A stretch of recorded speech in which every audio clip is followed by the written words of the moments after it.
Olá pessoal, vamos dar continuidade então ao nosso estudo das modalidades das obrigações.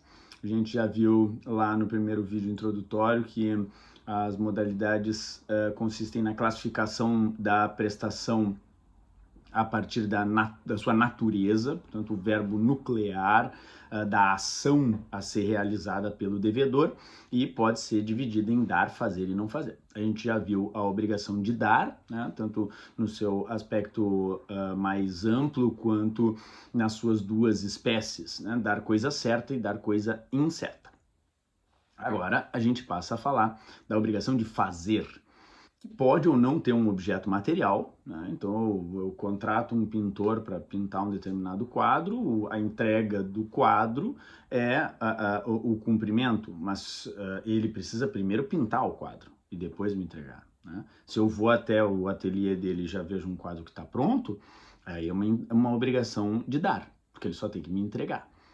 Mas pode ser que ele sequer tenha um objeto material, como é o caso de prestação de serviço, né? Então, a obrigação de fazer é uma prestação de serviço, é o cumprimento de uma tarefa a ser executada, né? Então, serviços advocatícios, serviços médicos, às vezes não tem propriamente um objeto material, então basta realizar aquilo que o devedor se comprometeu a fazer, né? Por isso que ela é uma obrigação de fazer. Essa também é uma obrigação positiva, então o devedor precisa realizar algo para cumprir a prestação. Um detalhe interessante que a gente precisa observar é que quando o sujeito que participa da relação obrigacional e passa a ser devedor de uma obrigação de fazer, vincula um terceiro ao seu cumprimento, que é a chamada promessa de fato de terceiro, em razão do princípio da relatividade, lembram disso? Quem está vinculado ao cumprimento da obrigação e, portanto, pode sofrer os efeitos da mora, não é aquele que deve realizar a tarefa, e sim aquele que se comprometeu a que essa tarefa fosse realizada pelo terceiro. Então, o que eu quero dizer é que tem lá um sujeito na minha casa que está pintando o muro. E aí ele é pintor, eu digo para ele, oh, tu faz também serviço de hidráulico? Ele diz, não, mas meu irmão faz. Então vou fazer o seguinte, quanto é que teu irmão cobra? Ele cobra tanto, eu já falo com ele aqui, amanhã ele vem, pode me dar o dinheiro para comprar o material e amanhã meu irmão encanador vai estar aí. Aí no outro dia nenhum dos dois aparece, né? Quem eu vou processar? Quem está obrigado? O irmão encanador, que deveria ter realizado o reparo, ou o irmão pintor que se comprometeu em nome do seu outro irmão, né? É claro que aquele que é o pintor, que prometeu, né? Ele foi quem exercitou a autonomia privada. É sobre ele que recai o princípio da obrigatoriedade. Então, se o irmão dele não for, eu cobro daquele que prometeu que ele iria. É o que acontece em shows, por exemplo, né? A produtora é quem está promovendo o show e é quem vendeu os ingressos e é quem tem relação com o consumidor. A banda em si é contratada da produtora e se ela não cumprir a obrigação, a produtora é quem acaba arcando, né, com esses danos. Claro que daí é necessário verificar se houve culpa ou não. Já vamos falar sobre a chamada impossibilidade de cumprimento, que é muito semelhante à perda lá na coisa certa. Mas antes, vamos falar um pouquinho sobre as classificações da obrigação de fazer. Porque dependendo da espécie dessa obrigação de fazer, eu tenho ou não o cumprimento da prestação em um determinado caso concreto. Porque muitas vezes o devedor precisa entregar o resultado daquilo que se obtém desse serviço prestado, né, dessa obrigação de fazer. Só que às vezes isso depende de fatores aleatórios, né, que estão além do seu alcance e, portanto, há cumprimento da obrigação, ainda que ele não entregue esse resultado esperado, porque ele se esforçou ao máximo para obter e era sabido que não dependia só dele chegar a esse resultado. Então, essas são as chamadas obrigações de meio. O que eu quero dizer é o seguinte, a obrigação de fazer pode ser classificada a partir da finalidade. Alguns autores dizem classificação a partir do conteúdo, pode ser também. Essa classificação divide as obrigações de fazer em obrigação de meio e de resultado. A obrigação de resultado é aquela que só pode ser cumprida, só se reconhece o adimplemento, o devedor só se desvincula quando ele entrega o resultado esperado. É o pintor lá do quadro. Ele só vai cumprir quando ele pintar o quadro e entregar o quadro. Um engenheiro dá lá, a construtora diz que até o dia tal entregaria a obra. Se não entregar a obra pronta até o dia tal, ele descumpriu essa obrigação. É mais simples de ver se houve cumprimento ou não. Só que a outra espécie, que são as obrigações de meio, são aquelas em que o devedor tem a obrigação de se esforçar ao máximo e prestar aquele serviço de acordo com a técnica, qualificadamente. Agora, se ele não conseguir atingir o objetivo final da sua ação, né, da sua prestação, não necessariamente ele descumpriu essa obrigação, que é o caso do médico, por exemplo. Ele vai se esforçar ao máximo para salvar o paciente. O paciente chegou lá infartado, ele tentou, fez todas as manobras, etc. Se o paciente vier a falecer, eu vou dizer que ele descumpriu a obrigação de prestar serviços médicos?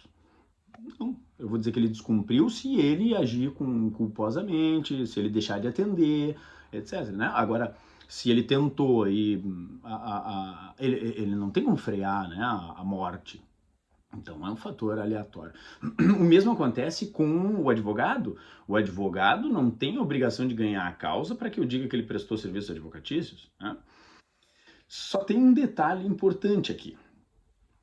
Uma obrigação que é de resultado não tem como virar uma obrigação de meio. Agora, uma obrigação que é de meio pode virar uma obrigação de resultado se o devedor da obrigação de meio prometer o resultado. Então, se o advogado que pega a procuração, assina o contrato de prestação de serviços advocatícios com o seu cliente, tem o dever de agir qualificadamente, com técnica. Né? Então, se ele não apresentou recurso, perdeu o prazo, aí eu posso dizer que ele vai ser responsabilizado caso houvesse uma grande chance de êxito. Agora, se chegar lá ao final, né, o STF transitou em julgado, perdeu a ação, ele tentou ao máximo, mas não conseguiu porque não há garantia de ganho de causa, ele cumpriu a sua obrigação. Agora, se no escritório, né, ele de maneira antiética, violando aí os estatutos da OAB, decide que para não perder o cliente, ele fala, não, isso é causa ganha, não tem problema nenhum, pode me pagar já uns honorários contratuais que seguramente tu vai ganhar lá ao final, né, muito mais do que isso. E aí chega lá ao final e ele perde. Bom, se o cliente conseguir demonstrar que ele prometeu ganho de causa, né, ele pode muito bem considerar que aquela obrigação passa a ser de resultado. E aí, no médico também tem um outro detalhe, a jurisprudência tem dito que depende da especialidade. Né? Então, o meu exemplo lá do socorrista ou do cardiologista que não conseguiu salvar o paciente infartado, é sempre uma obrigação de meio. Agora, o cirurgião plástico, por exemplo, pode ser visto como uma obrigação de resultado. Né? Se ele me vendeu o nariz do Brad Pitt, tem que ser o nariz do Brad Pitt. Né? Se ficar... claro, se for um erro, né, ele não agiu qualificadamente.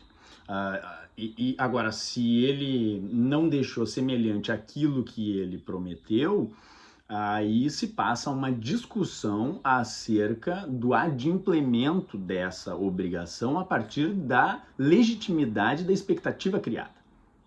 Então, se ele disse que o nariz ficaria exatamente daquela forma, ele não ficou feio, mas não ficou exatamente daquela forma, pode o paciente reclamar, porque ele comprou daquela forma.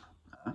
Então, é claro que daí na ação se vai observar se eventualmente não é um paciente excessivamente perfeccionista, né? Ou o juiz vai verificar a legitimidade da sua inconformidade ah, por uma expectativa que eventualmente não era aquela que deve ser tutelada pelo direito. Então, pode ser que o juiz entenda que ficou igual sim, parece Brad Pitt. E aí ele entende que o paciente está muito exigente, mas a princípio é uma obrigação de resultado, ele deve entregar o resultado. E há ainda uma terceira categoria que alguns autores apontam, porque ela não entraria nem num caso nem no outro, que são as obrigações de garantia, porque elas servem unicamente para afastar um risco. Então, a obrigação de garantia, fiança, aval,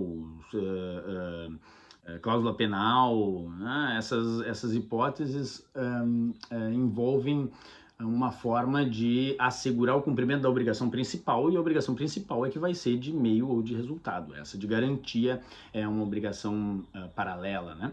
E que está vinculada então à prestação principal.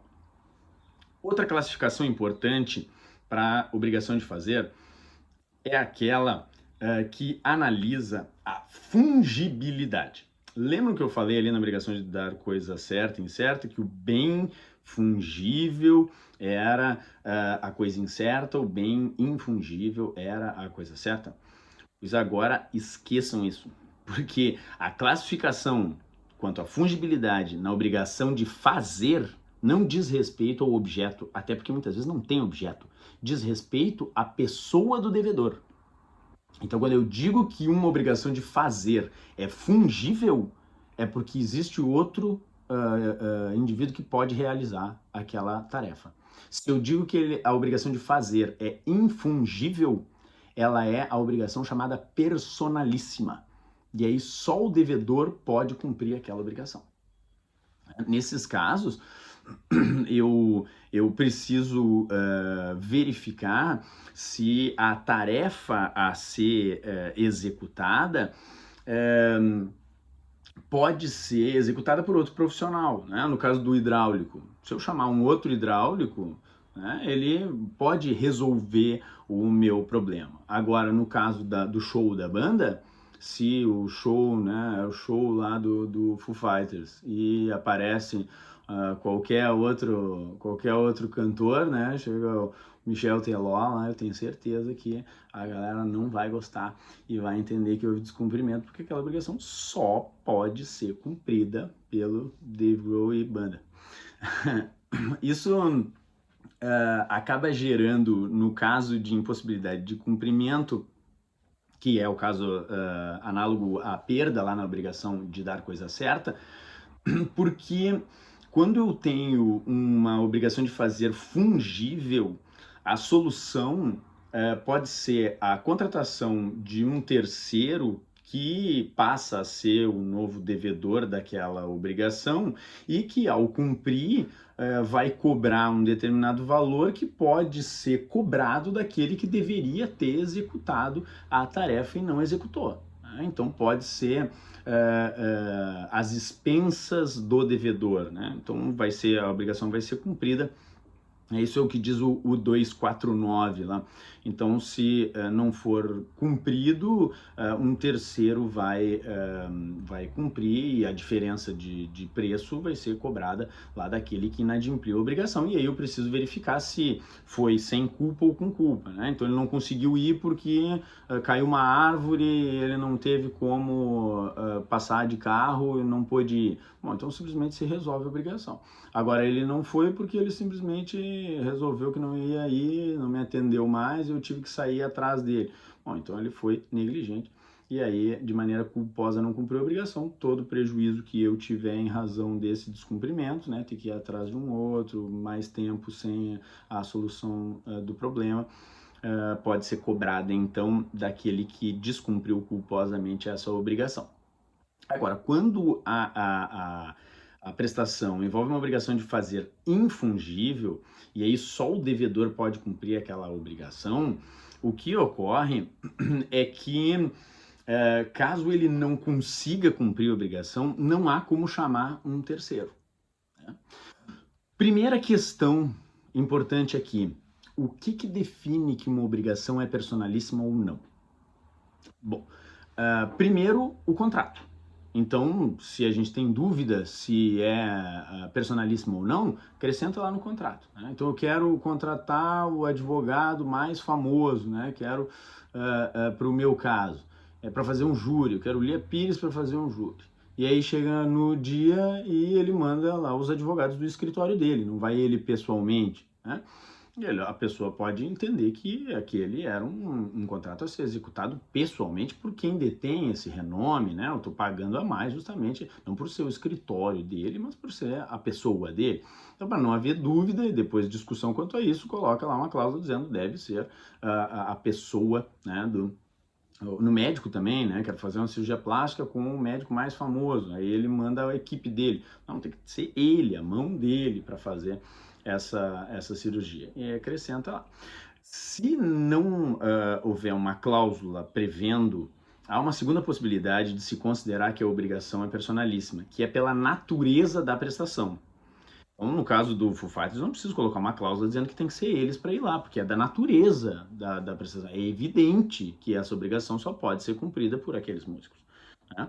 Então, em algumas hipóteses, a própria natureza da obrigação já estabelece essa condição de obrigação personalíssima, né?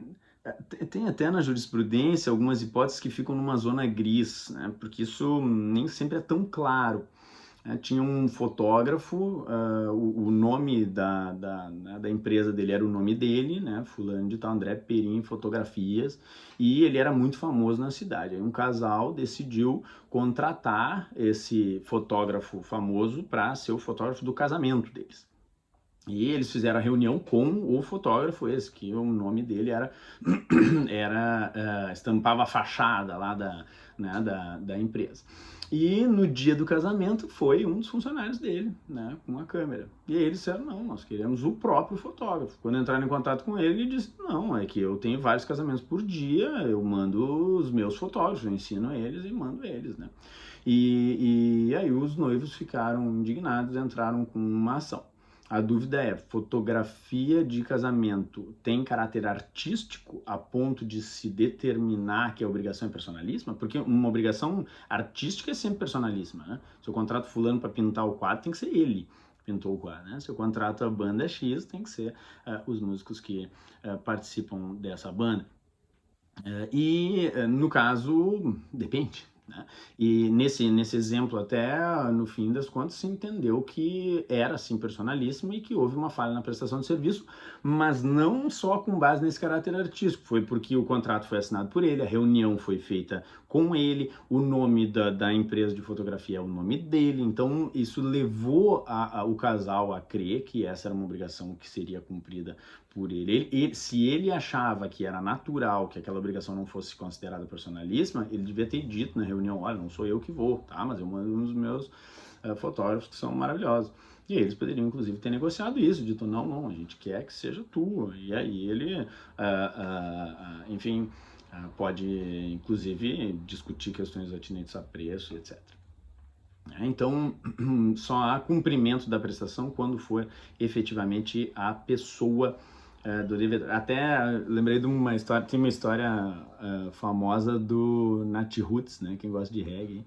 O Nat Roots antes tinha o nome da banda era Nativos. E só que no Rio Grande do Sul tinha uma banda tradicionalista, tem uma banda tradicionalista chamada Nativos também, né? Então o nome tinha sido registrado antes por essa banda gauchesca, de música gauchesca. E houve casos em que a banda de reggae foi fazer shows no interior do Rio Grande do Sul, chegou lá, o público era da gauchada, né, de bombacha e bota, esperando uma gaita, e veio o pessoal do reggae, né. Isso é falha no dever de informação, isso é descumprimento, porque a obrigação é personalíssima, mas sempre levando-se em conta a expectativa que é criada, né? Então, se não se esclareceu que banda seria aquela para aqueles gaúchos que compraram e se sentiram frustrados ao ver uma banda diferente da que esperavam, eles podem então buscar, baseado no princípio da confiança, né? Todos aqueles princípios que a gente falou antes, o desfazimento dessa obrigação. Bom, chegamos no 248, que é um artigo muito importante que vai tratar das hipóteses de impossibilidade de cumprimento. Então, a gente viu lá que as obrigações de fazer trazem no 247, incorre na obrigação de indenizar perdas e danos do devedor que se recusar a prestação só ele imposta ou só ele exequível. Então aqui a gente tem a obrigação personalíssima. Depois no 249 é a fungível, né? Se o fato puder ser executado por terceiro, será livre ao credor mandá-lo executar à custa do devedor, havendo recusa ou mora deste sem prejuízo da indenização cabível. E o artigo, entre esses dois, o 248, trata da impossibilidade de cumprimento. E aí, se a prestação do fato tornar-se impossível sem culpa do devedor, resolver-se a obrigação, se por culpa dele, responderá por perdas e danos. Ou seja, a solução aqui na obrigação de fazer é muito semelhante da obrigação de dar. Se a impossibilidade se deu sem culpa, resolve-se a obrigação, desfaz o negócio. Se foi com culpa, o culpado é que arca com esse prejuízo. Então, show do Foo Fighters em Porto Alegre. Eles iam vir para cá, primeiro o show em São Paulo, depois o segundo show aqui, o terceiro em Buenos Aires, né, numa turnê pela América do Sul, e aí eles vão no show de São Paulo e no dia seguinte vão pegar o avião para vir para Porto Alegre, só que está chovendo muito, a tempestade em Porto Alegre, está sem teto para pousar, o avião tem que continuar a viagem até Buenos Aires e infelizmente os fãs não vão poder ver o show que foi cancelado. O que acontece aqui? Sem culpa, resolução. Todos aqueles que compraram o ingresso vão até a produtora devolve o valor do ingresso. Como não houve culpa, o prejuízo que a pessoa teve, né, algum outro eventual prejuízo, não pode ser suportado pela produtora, muito menos pela banda. Agora, se houve um culpado, o culpado é que arca com esse prejuízo. Então, digamos que a banda fez o show em São Paulo, se empolgou no show, tomou um tragão, não conseguiu levantar no outro dia, né? Foram imprudentes e acabou que passaram o dia inteiro dormindo no hotel, perderam o voo porque não tinha a menor condição e disseram, não, só vamos em Buenos Aires, Porto Alegre, não quero saber que a ressaca está nos impedindo de tocar. Houve descumprimento culposo, eles colocaram nessa condição, né? Então, eles podem ser responsabilizados, a banda em si pode ser responsabilizada, né? E aí, como a culpa, aquele que comprou o ingresso tem o direito de reaver o valor do ingresso porque não houve o show, mas como houve culpa, ele também tem o direito de exigir as perdas e danos, que é qualquer prejuízo que ele teve além disso.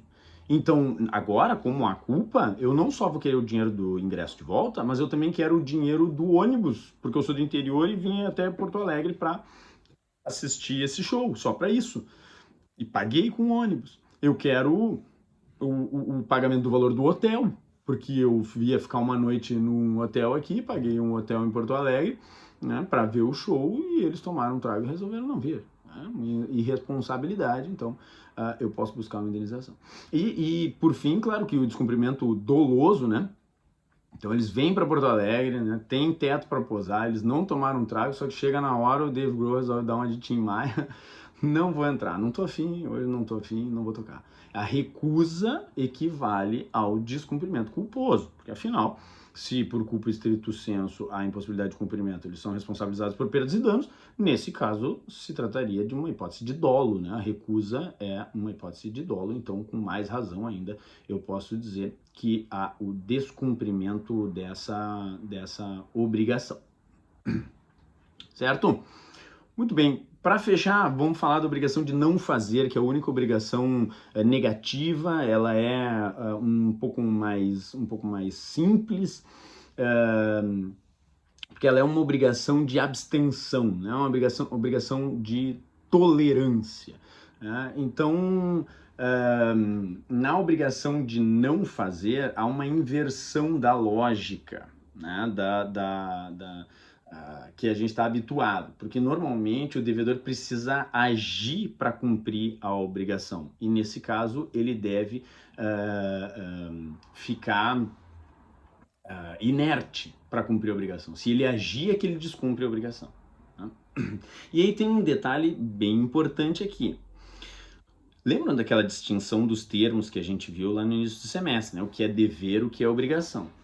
Dever é imposto a todos. Todos têm o dever de declarar o imposto de renda. Obrigação é imposto só ao devedor. Então, depois do cálculo da declaração, o valor da prestação deve ser pago pelo devedor. E aí é uma obrigação. Então, dever é para todos, obrigação é só para o devedor.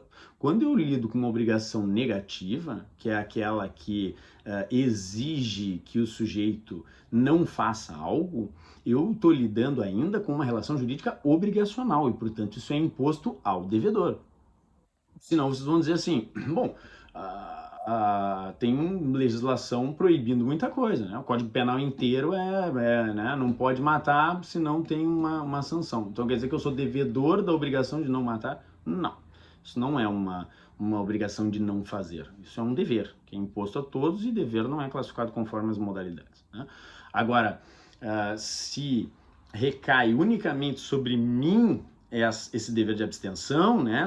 essa obrigação de não realizar algo, agora sim eu falo de uma obrigação de não fazer. O que nos leva à seguinte conclusão: toda obrigação de não fazer é personalíssima. Porque se ela for imposta a todos, ela deixa de ser obrigação e vira dever. Então, a obrigação de não fazer consiste no seguinte: o devedor não pode fazer algo porque se obrigou na fonte lá da relação a não fazê-lo, mas todas as demais pessoas do mundo podem. É só ele que não pode. Ele é que se comprometeu, né? O cara sai do Big Brother lá e vem alguém da Band, da Record, das outras emissoras. Pode dar uma entrevista? Não posso dar entrevista. Por quê? Porque tem lá uma cláusula de exclusividade, né? Até na imobiliária, né? Mas vamos fazer venda exclusiva pela nossa imobiliária.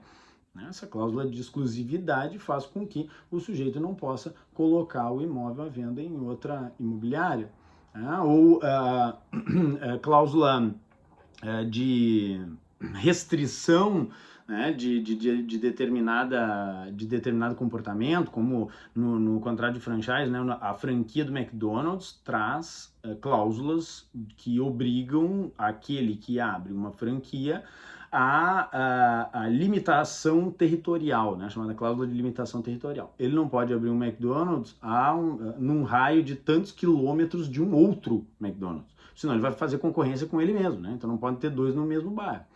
Então, ele tem a obrigação de não abrir um McDonald's num determinado perímetro calculado, né, desse modo, né? A gente pode imaginar as mais variadas hipóteses, né? A vida é muito rica para trazer esse tipo de hipótese. Eu já vi jurisprudência de um vizinho que era um guri que chutava a bola nos fundos do pátio. Só que a parede dos fundos do pátio dava no quarto de um velhinho, que era o vizinho que morava ali. E ele não conseguia descansar, né? E pedia pro guri não chutar a bola, né? Houve um conflito, e aí o velhinho resolveu entrar com um processo para que o juiz obrigasse, né, a não fazer, né? A não chutar a bola, tá? Já que o pai não manda esse piá parar de chutar a bola, o juiz tem que ir lá e tem que mandar. E aí, se ele chutar, houve inadimplemento, né, dessa obrigação. E aí eu posso falar em indenização. Inclusive, é interessante aqui salientar que há a previsão, né, de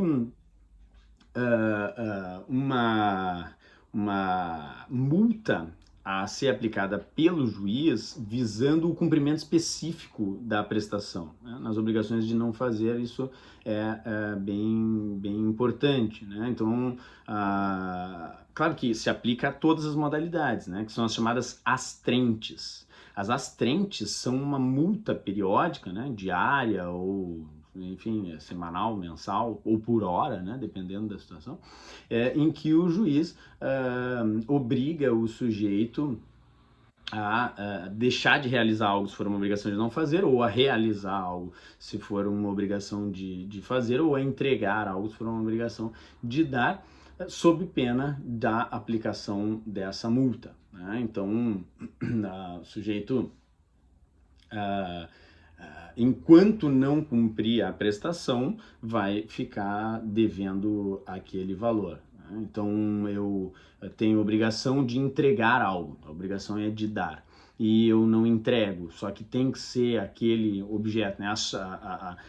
O objeto não pode ser substituído, ele tem que ser aquele que vai ser entregue. E o sujeito não entrega, o juiz vai lá e coloca uma multa diária, né? Então, R$ 200 por dia que não entregar, R$ 1.000 por dia que não entregar. E aí passam os dias, os meses, e ele começa então a ser devedor não mais só da entrega do objeto, mas também de um valor correspondente a uma multa pelo descumprimento. Claro que o juiz ali, há uma previsão, inclusive no novo Código de Processo Civil, é o 497 ao 500, e também há a menção lá no 537 e 538 do novo Código de Processo Civil, né? Não é nem tão novo assim, o CPC, então, é que traz a previsão dessa chamada astrente, que tem a possibilidade aí de incentivar ao cumprimento específico da prestação, porque senão o que ocorria era que sempre se reduzia a perdas e danos, né? Sempre se reduzia aquela obrigação o pagamento de uma indenização. E às vezes o que o sujeito quer é o cumprimento específico da prestação, né? E não que isso seja convertido em valores monetários. Certo, pessoal? Fechadas então as modalidades das obrigações. Valeu, e a partir de agora a gente já pode tornar essa obrigação um pouquinho mais complexa, né? Que a gente já estudou tudo aquilo que uma obrigação simples apresenta, que tem um sujeito em cada polo, cada um com uma prestação. A partir de agora a gente fala sobre a multiplicidade de prestações, com mais de uma prestação, e a multiplicidade de sujeitos, mais de um sujeito em um mesmo polo da relação obrigacional. Certo? Até o próximo vídeo, gente. Valeu!